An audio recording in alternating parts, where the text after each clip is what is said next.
Hello student, मैं Sanjay Patidar coaching class में आप लोगों का स्वागत है।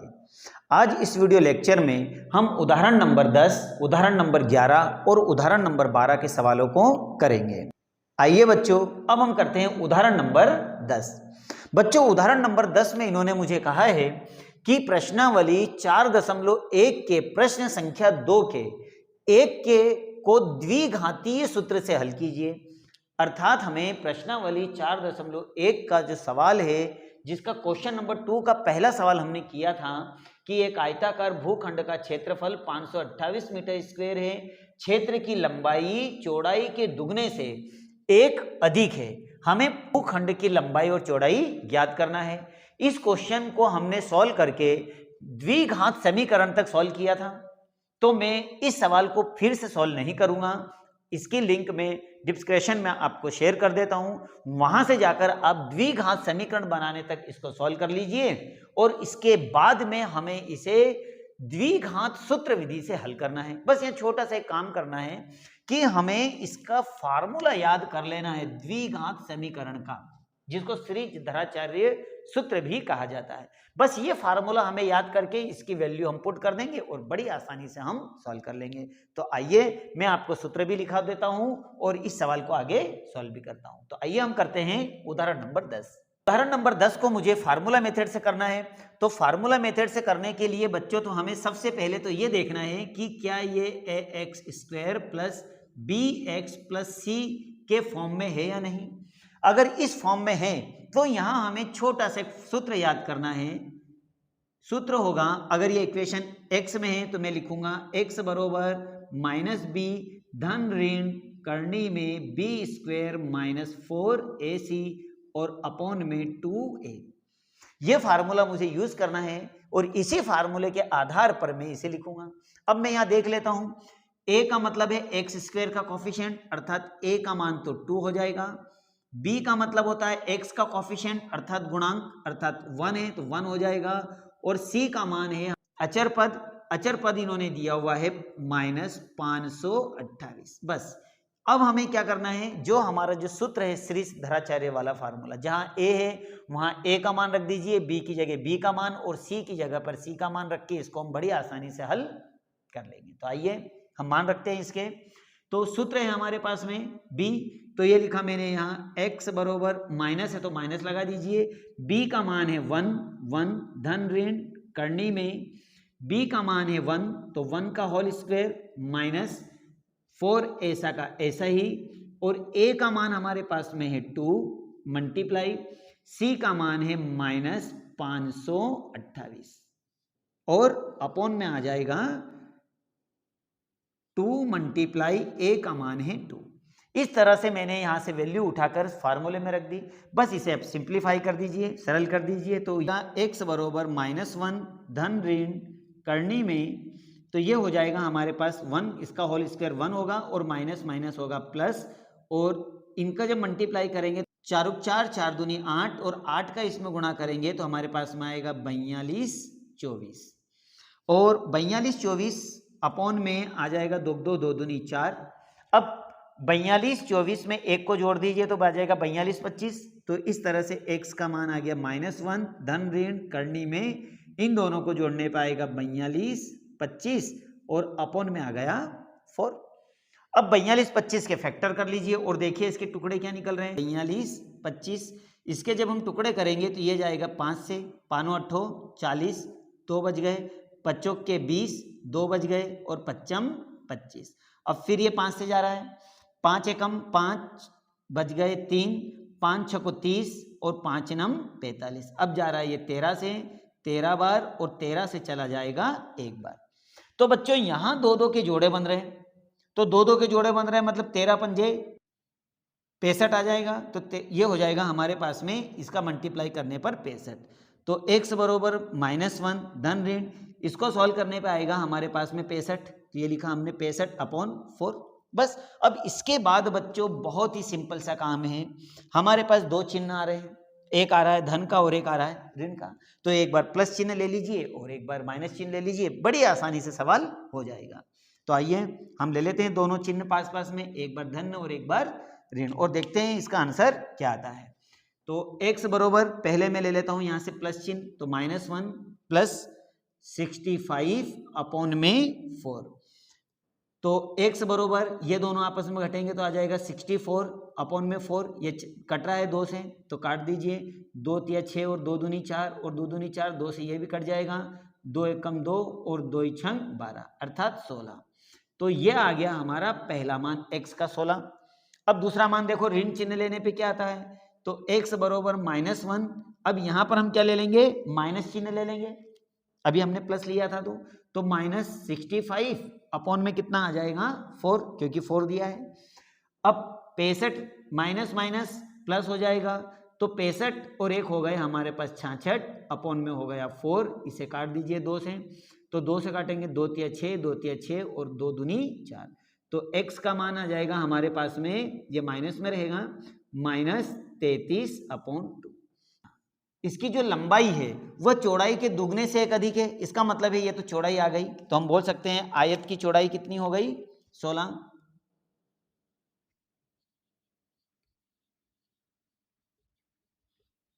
ये तो 16 मीटर हो गई, लेकिन इसकी जो लंबाई है, ये देखने यहाँ क्वेश्चन में हम इसको समझते हैं कि आयताकार भूखंड की जो लंबाई है वो चौड़ाई के दुगने से एक अधिक है। अगर मैं इसको 2 गुना कर दूं और उससे 1 अधिक कर दूं तो हमारे पास में लंबाई आ जाएगी। अब x का मान तो मैं निकाल चुका हूं, तो 2 × 16 प्लस 1, 16 16 दूना 32 प्लस 1 बराबर हो जाएगा 33 मीटर।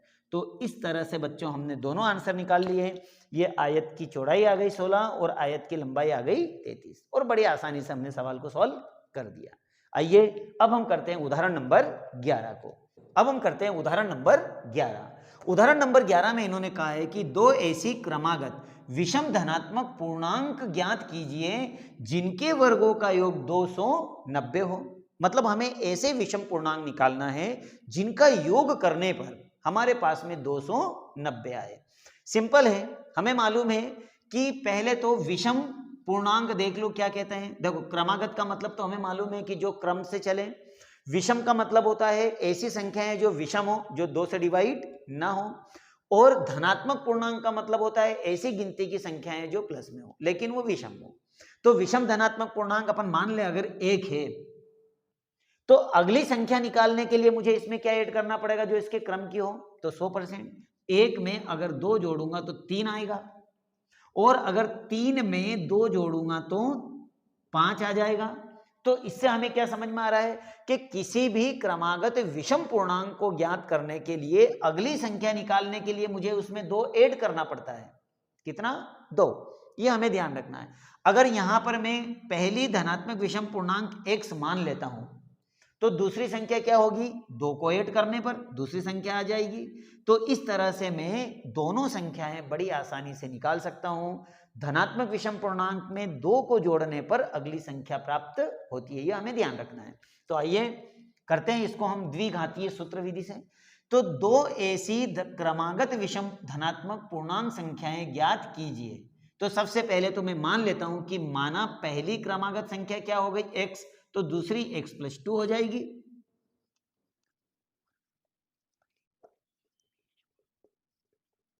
तो मैंने मान लिया कि माना पहली विषम संख्या x है, तो दूसरी क्या हो जाएगी,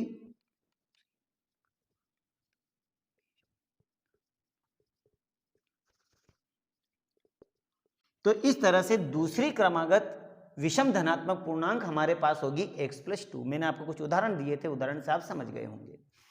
अब यहां पर वो क्या बोल रहा है, अगली लाइन, ये जो हमारे लिए खास होगी, अगर ये हम समझ लिए तो सवाल कर लेंगे। ये बोल रहा है कि जिनके वर्गों का योग 290 हो। जिनके वर्गों का मतलब क्या है, इन दोनों का अगर हम स्क्वायर कर देंगे तो हमारे पास कितना आएगा, 290। तो हम लिख लेते हैं यहां पर कि संख्याओं के वर्गों का योग 290 है।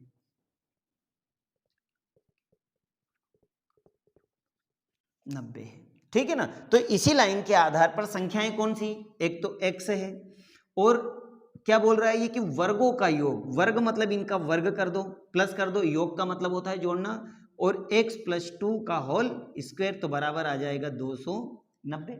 बस इसको सिंप्लीफाई कर दीजिए, एक आइडेंटिटी तैयार हो जाएगी और अब इसे हम सूत्र से हल कर लेंगे। तो बच्चों यहां पर देखिए हमारी एक आइडेंटिटी लग रही इस जगह पर, मैं आइडेंटिटी लिख देता हूं आपको।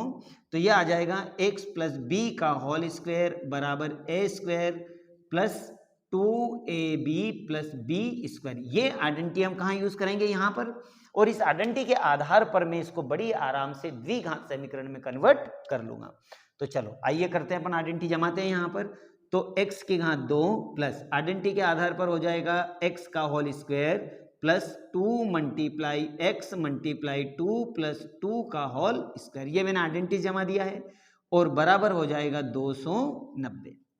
अब हम इसको सॉल्व करके 290 का इधर पक्षांतरण कर लेते हैं। तो 1x और 1x कितने x हो जाएंगे, 2x स्क्वायर, और 2 दूनी हो जाएगा यहाँ पर 4x, और प्लस 2 दूनी 4, और इसको मैं इधर लाऊंगा तो ये आ जाएगा माइनस 290 बराबर 0। ये प्लस से इक्वल किधर आएगा तो माइनस हो जाएगा। अब मुझे करना क्या है कि 290 में से सिर्फ 4 को घटाना है। तो ये होगा मेरे पास 2x की घात 2 प्लस 4x और प्लस माइनस माइनस 10 में से 4 जाएंगे तो बचेंगे 6, और यहाँ बच जाएंगे 8, और ये आ जाएगा 286 बराबर 0। तो बच्चों ये तो बन गए हमारी द्विघात समीकरण। लेकिन क्या मैं इसको और ज्यादा इजी कर सकता हूं, क्या मैं यहां से कुछ कॉमन ले सकता हूं? बिल्कुल, यहां से मैं 2 को कॉमन ले सकता हूं, जिससे मेरी ये इक्वेशन और इजी हो जाएगी। तो मैं निकाल लेता हूं यहाँ 2 को कॉमन, तो x square plus 2x minus 2 एकम 2, 2 चौक 8 और 2 तिया 6 बराबर 0। अब ये 2 यहाँ मल्टीप्लाई कर रहा है तो यहाँ डिवाइड कर लेगा, तो इस तरह से x square plus 2x minus 143 बराबर 0। अब ये मेरी equation ax square plus bx plus c बराबर 0 के फॉर्म में कन्वर्ट हो चुकी है, जिसमें मुझे पता है कि a का मान तो 1 है, b का मान 2 है और c का मान है माइनस 143। अब मुझे सिर्फ यहाँ सूत्र लगाना है, और सूत्र के आधार पर इसको जमा कर बड़ी आसानी से मुझे x y के मान निकाल लेना है। आइए लगाते हैं हम यहाँ पर सूत्र। तो सूत्र तो हमने याद कर ही लिया होगा, मैं यहाँ पर ये मिटा देता हूँ आइडेंटिटीज। अब सूत्र है हमारे पास में,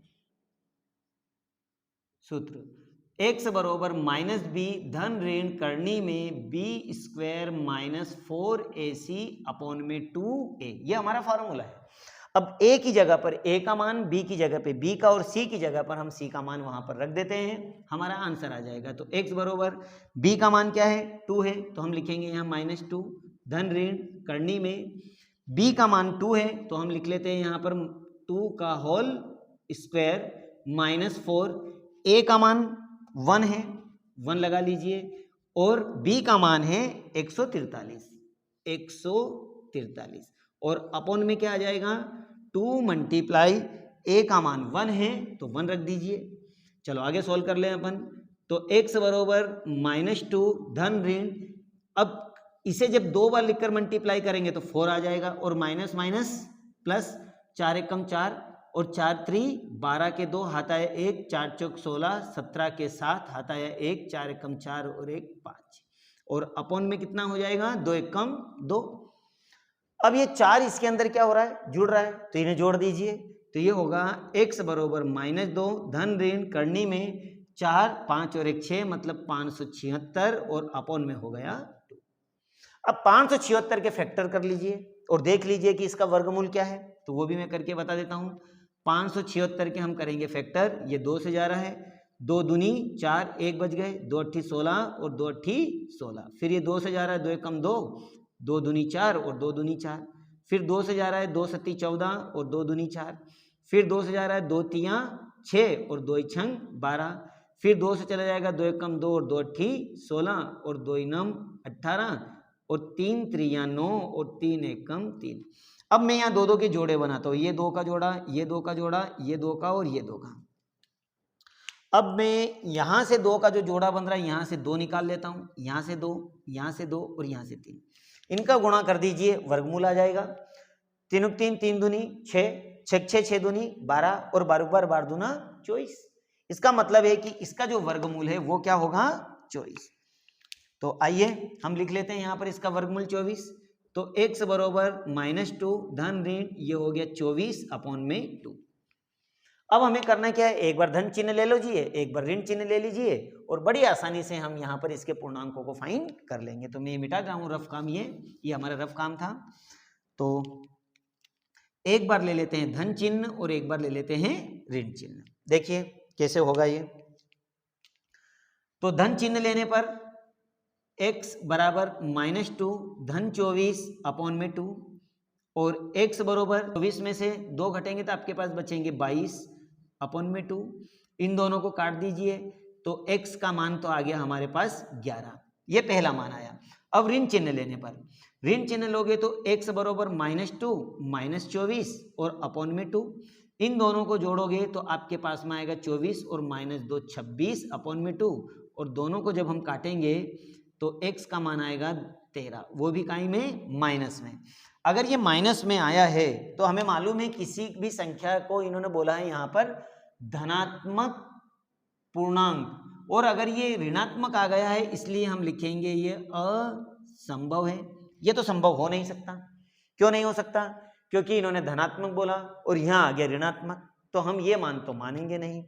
तो हमारा जो x का मान आया है वो क्या आया 11। तो मैं कह सकता हूं यहां पर कि जो पहली विषम संख्या है वो हमारी क्या आ जाएगी 11, और दूसरी संख्या अगर निकालना है तो उसमें 2 जोड़ दीजिए, आ जाएगी। तो इस तरह से हमारे पास में आएगा पहली विषम संख्या।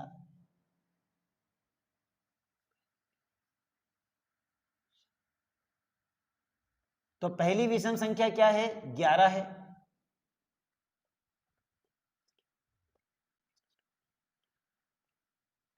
तो इस तरह से दूसरी क्रमागत संख्या x + 2 अर्थात 11 + 2 बराबर हो जाएगी 13। तो इस तरह से बच्चों हमने इस सवाल को बहुत ही इजी तरीके से कर लिया है।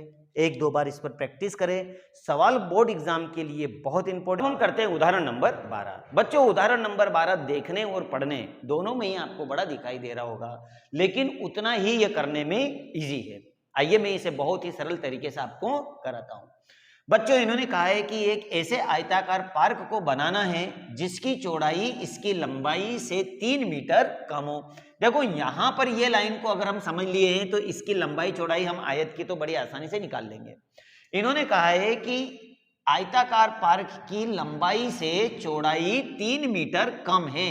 अगर मैं इसकी लंबाई को x मान लेता हूं तो चौड़ाई खुद ब खुद निकल जाएगी, क्योंकि लंबाई से चौड़ाई 3 मीटर कम है। आप इस लाइन पे ध्यान दो, इसका मतलब यह हो गया कि इसकी चौड़ाई हो जाएगी लंबाई से 3 मीटर कम।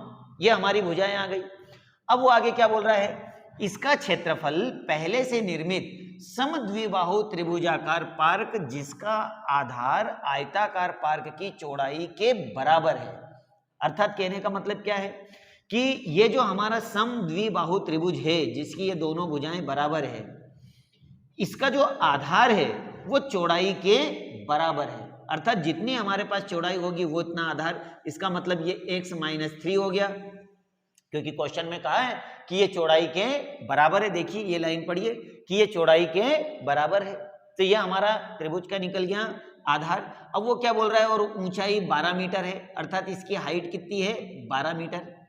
तो ये त्रिभुज की भी भुजाएं आ गई, ये हमारे पास आयत की भुजाएं भी आ गई। अब ये क्या बोल रहा है कि पहले से निर्मित, अब ये क्या बोल रहा है कि से 4 वर्ग मीटर अधिक हो। अब 4 वर्ग मीटर अधिक क्या हो, इसका मतलब ये है कि जो आयत का क्षेत्रफल है वो त्रिभुज का जो क्षेत्रफल है उससे 4 वर्ग मीटर अधिक है। इसका मतलब यह है कि जब मैं इसको इक्वल करूंगा तो मैं इसे 4 वर्ग मीटर अधिक कर दूंगा। तो बच्चों यहां से समझ लेना, मैं आयत का क्षेत्रफल निकालूंगा पहले, फिर मैं त्रिभुज के क्षेत्रफल को निकालूंगा और त्रिभुज के क्षेत्रफल को मैं 4 वर्ग मीटर अधिक कर दूंगा और मेरी इक्वेशन में तैयार कर लूंगा। तो आइए करते हैं इसी मेथड से। सबसे पहले तो मैं आयत की लंबाई को मान लेता हूं। माना आयत की लंबाई, आयत की लंबाई को मैं मान लेता हूं x मीटर। तो अगर मैंने आयत की लंबाई को x माना है तो चौड़ाई इससे 3 मीटर कम है, तो इसकी चौड़ाई आ जाएगी, चौड़ाई चौड़ाई कितनी आ जाएगी, x माइनस 3 मीटर। चलो ये भी समझ में आ गया। अब हम आ जाते हैं त्रिभुज का। अब वो क्या बोल रहा है कि आयताकार पार्क के बराबर ही त्रिभुज का आधार है। इसका मतलब ये है कि जितना इसका चौड़ाई होगी उतना ही इसका आधार त्रिभुज का आधार हो जाएगा। तो हम लिख लेते हैं यहां पर त्रिभुज का आधार। त्रिभुज का आधार हो जाएगा चौड़ाई के बराबर अर्थात x माइनस 3 मीटर। अब इन्होंने इसकी ऊंचाई तो दे रखी है, ऊंचाई लिख लीजिए। ऊंचाई दी इन्होंने 12 मीटर। तो बच्चों ये तो हो गया हमारे पास आयत की लंबाई और चौड़ाई, और ये हो गए त्रिभुज का आधार और ऊंचाई। अब मैं दोनों का क्षेत्रफल निकाल लेता हूं। पहले मैं निकाल लेता हूं आयत का क्षेत्रफल। तो बच्चों आयत के क्षेत्रफल के लिए आपको इसका एक सूत्र याद करना पड़ेगा, जो है लंबाई गुणित चौड़ाई। बस ये सूत्र अगर आपने याद कर लिया तो आप आयत के क्षेत्रफल को बड़ी आसानी से निकाल लोगे। आइए अब इसमें हम मान जमा देते हैं। लंबाई कितनी दी है इन्होंने, x, और चौड़ाई कितनी दी है इन्होंने, x माइनस 3। इन दोनों का मल्टीप्लाई कर दीजिए तो x स्क्वायर माइनस 3x। ये निकल गया हमारे पास में आयत का क्षेत्रफल। अभी इसे संभाल के रखो, हमें यहाँ आगे काम देने वाला है। ठीक उसी तरह मैं निकाल लेता हूं अब त्रिभुज का क्षेत्रफल। आयत का तो क्षेत्रफल मैंने निकाल लिया, ये वाला एरिया। अब मैं ट्राइंगल का एरिया निकाल लेता हूं। चलो अब मैं लिखूंगा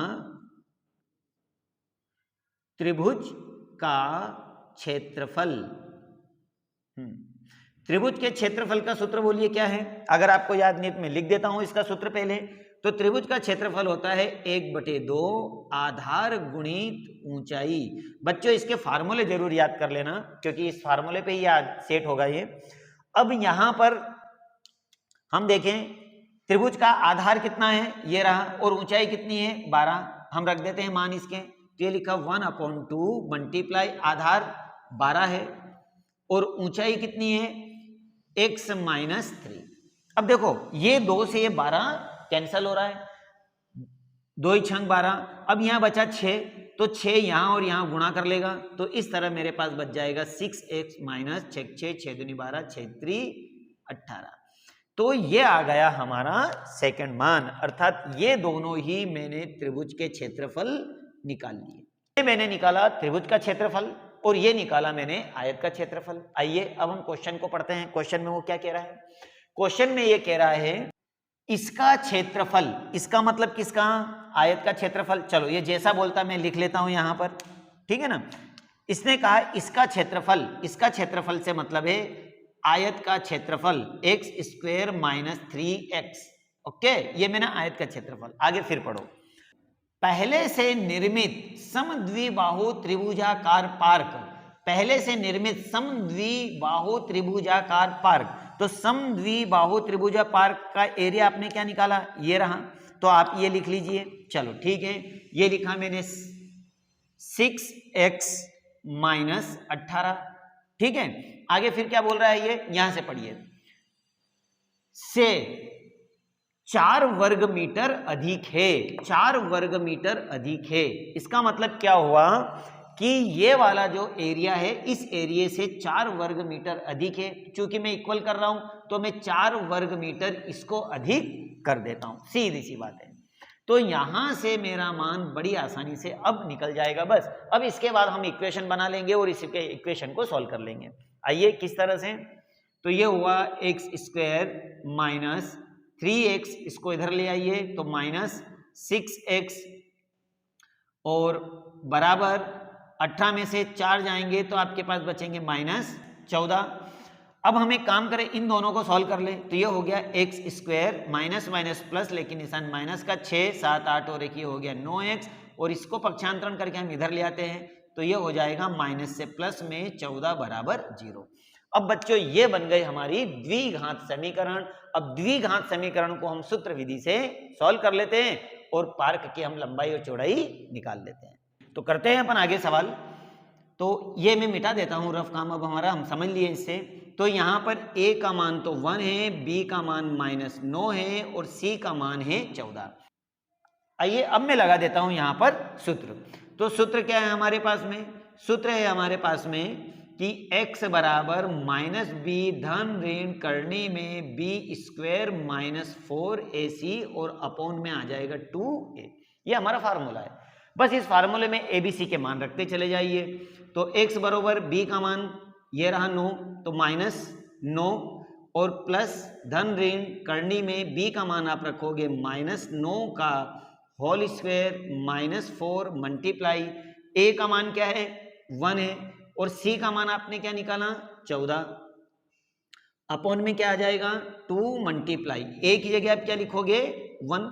बस इसको सॉल्व कर लीजिए तो x बराबर हो जाएगा माइनस माइनस ये हो जाएगा प्लस धन ऋण करनी में 90 90 81। बच्चों एक बात का ये ध्यान देना, ये वाला मान कभी भी माइनस में नहीं आता है क्योंकि होल स्क्वायर रहता है। अगर माइनस है तो भी प्लस हो जाएगा और प्लस है तो भी ये प्लस ही रहेगा, इसलिए ये मान कभी माइनस में नहीं आता है। और प्लस माइनस माइनस 14 का 4 में गुणा कर दीजिए तो 4 चौक 16 आता है, 1 4 एकम 4 और 1 5 और अपॉन में कितना आ जाएगा 2 एकम 2। आगे देखिए x बराबर 9 धन ऋण करनी में, अब यहाँ 81 में से 56 को घटा दीजिए तो यहाँ आएगा 25 और अपॉन में कितना आ जाएगा 2। ठीक है ना। अब बच्चों हमें मालूम है 25 का वर्गमूल 5 होता है। अब मैं चित्र मिटा रहा हूं मैं, अब यहां हम सवाल कर लेते हैं। तो ये लिखा मैंने x बराबर 9 धन ऋण 25 का वर्गमूल 5 है और अपॉन में आ जाएगा 2। अब हमें करना क्या है बच्चों, एक बार धन चिन्ह ले लेना है, एक बार ऋण चिन्ह ले लेना है और इसे बड़ी आसानी से सॉल्व कर देना है। तो पहले मैं ले लेता हूं धन चिन्ह और फिर ले लेता हूं मैं ऋण चिन्ह। ठीक है, तो धन चिन्ह से देखो क्या आएगा, x बराबर 9 प्लस चिन्ह लेने पर ये हो जाएगा 5 और अपॉन में 2। तो x बराबर 9 और 9 में 5 को जोड़ोगे तो आएगा 14 अपॉन में 2 और दोनों कटेगा तो आएगा 7। तो हमारे पास x का मान कितना आया 7। अब हम ऋण चिन्ह लेके देखते हैं। तो ऋण चिन्ह लोगे तो आपके पास आएगा x बराबर 9, अब यहाँ पे ले लो आप -5 और अपॉन में 2। तो x बराबर 9 में से 5 जाएंगे तो आपके पास बचेंगे 4 अपॉन में 2, दोनों को काट दीजिए तो x बराबर आएगा 2। तो इस तरह से आपके पास में आए x के दो मान, एक आया 7 और एक आ गया 2। अब बच्चों ये वाला मान हमारा रहेगा असंभव। अब यहां पर हमें समझना है, अब आपके मन में क्वेश्चन उठ रहा होगा कि सर ये तो प्लस में है, फिर भी असंभव क्यों, हम इसे असंभव क्यों मान रहे हैं। अब मैं इसका कारण बताता हूं। असंभव का कारण यह है कि जब मैं x का मान उठा के रखता हूं चौड़ाई में तो मेरे पास यहां आता है 2, और जब मैं 3 में से -3 में से 2 को घटाता हूं तो चौड़ाई माइनस में आ जाती है -1। और हमें मालूम है कि किसी की लंबाई और चौड़ाई कभी भी माइनस में नहीं आती है। तो +2 का मान यहां रखने पे हमारी चौड़ाई माइनस में आ रही है, इसलिए मैं कह सकता हूं कि यह है असंभव।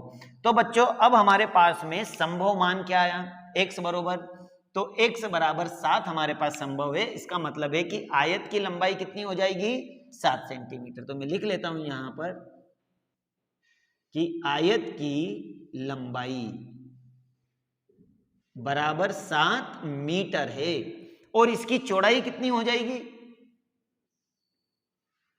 चौड़ाई हो जाएगी x-3। x-3 हमने मानी थी। अब x का मान तुमने क्या निकाला 7, तो 7 - 3 बराबर 4 मीटर। तो इस तरह से हमने यहां पर आयत की लंबाई 7 मीटर निकाल दी और इसकी चौड़ाई 4 मीटर, और यही हमारा आंसर है। बच्चों सवाल कठिन नहीं है, एक बार और इसकी थ्योरी समझ ले। क्या दिया है इन्होंने आयत की लंबाई, जो लंबाई से चौड़ाई को इन्होंने 3 मीटर कम दिया था तो मैंने लंबाई चौड़ाई निकाल दी। फिर उन्होंने बोला था त्रिभुज का आधार इसकी चौड़ाई के बराबर है, तो ठीक है जो इसकी चौड़ाई है उसके बराबर आधार हो गया। त्रिभुज की ऊंचाई इन्होंने 12 मीटर दी है। उसके बाद मुझे क्या करना था, आयत का क्षेत्रफल निकालना है और त्रिभुज का क्षेत्रफल निकाल लेना है। अब उसने बोला है कि आयत का जो क्षेत्रफल है वो त्रिभुज के क्षेत्रफल से 4 वर्ग मीटर अधिक है, तो ठीक है मैंने उसको 4 वर्ग मीटर यहाँ अधिक कर दिया, इक्वेशनों को सॉल्व कर दिया, सूत्र विधि का इस्तेमाल किया और मैंने यहाँ x के मान निकाल लिए। x का मान ये असंभव आएगा, क्यों, क्योंकि इसका मान यहाँ पर चौड़ाई पे रखने पे इसका आंसर माइनस में आता है, इसलिए ये असंभव होगा। तो संभव हुआ हमारे पास 7। तो आयत की चौड़ाई 7 मीटर और लंबाई आयत की लंबाई 7 मीटर और इसकी चौड़ाई हो जाएगी x-3, मतलब 7 - 3 बराबर 4 मीटर। और बच्चों यही आपका आंसर है। तो बच्चों अब हम मिलेंगे नेक्स्ट वीडियो में। जिसमें हम उदाहरण नंबर 14 और 15 के सवालों को सॉल्व करेंगे। तो बच्चों बने रहना मेरे साथ वीडियो में, क्योंकि उदाहरण 14 और 15 बोर्ड एग्जाम के लिए बहुत ही इंपॉर्टेंट है। तो मिलते हैं हम नेक्स्ट वीडियो में। जय Hind. Subscribe now and press the bell icon. Never miss an update.